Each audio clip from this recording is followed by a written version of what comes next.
Zahvaljujem predsjedavajući. Poštovane kolegice i kolege, saborske zastupnice i zastupnici, pred nama su izmjene Zakona o kaznenom postupku koje se donose po hitnom postupku s ambicioznim ciljem ubrzanja kaznenih postupaka pod 1 i jačanja njihove učinkovitosti uz usklađivanje s pravom EU i praksom europskih sudova. Svi u ovoj dvorani znamo da je duljina kaznenih postupaka u Hrvatskoj ozbiljan problem. Ne treba od toga bježati. Dugotrajni postupci štete žrtvama, iscrpljuju okrivljenike, ali dubinski nagrizaju povjerenje građana u samo pravosuđe. Potreba za reformom je stvarna i neupitna. Ove izmjene posebno zahvaćaju dva osjetljiva područja, a to su pojam nezakonitih dokaza i postupak odlučivanja o optužnici. Kada je riječ o nezakonitim dokazima, želimo jasno reći, podržavamo napuštanje dosadašnjeg formalističkog automatizma.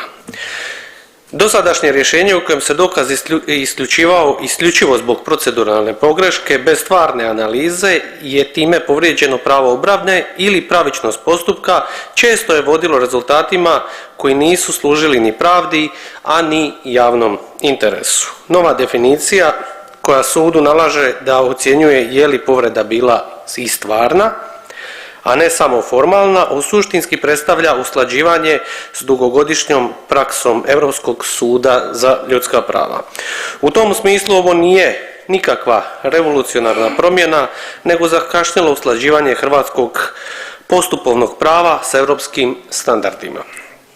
Međutim, upravo zato se sudu daje znatno veća dimenzija. Zakon mora osigurati i jasne kriterije, pravnu sigurnost i učinkovitu kontrolu takvih odluka.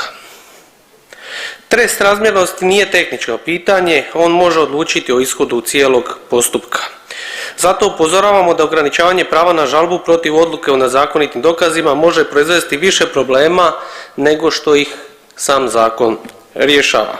Drugi veliki paket izmjena odnosi se na optužno vijeće i odlučivanje o optužnici.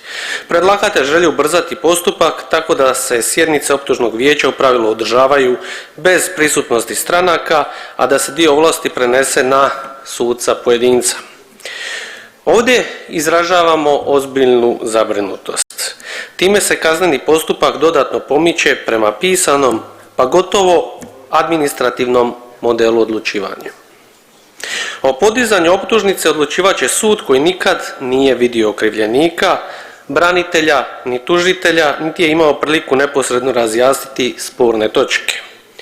Načela usmenosti i neposrednosti nisu puka formalnost, ona postoje kako bi sud mogao aktivno upravljati postupkom, zatim spriječiti površnost i odmah razjasniti bilo kakve nejasnoće.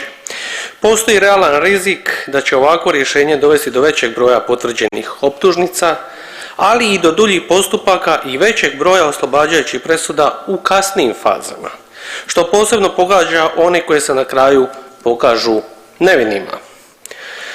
Pozdravljamo izmjene koje jačaju mehanizme ujednačavanja sudske prakse i provedbu odluka suda EU. Proširenja vijeća Vrhovnog suda idu u smjeru veće pravne sigurnosti, a u konačnici i transparentnosti. No ne možemo ignorirati činjenicu da se ovako osjetljive i dubinske izmjene kaznenog postupka donose po hitnom postupku, bez šire stručne i javne rasprave.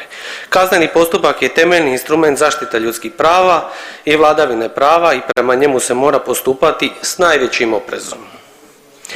Naš klub Centra i nezavisne platforme Sjever smatra da su ciljevi ovog zakona legitimni, da su neka rješenja iskorak prema pravom smjeru, ali upozorava da se učinkovitost ne smije graditi na uštrb pravičnosti, pravne sigurnosti i temeljnih procesurnih jamstava.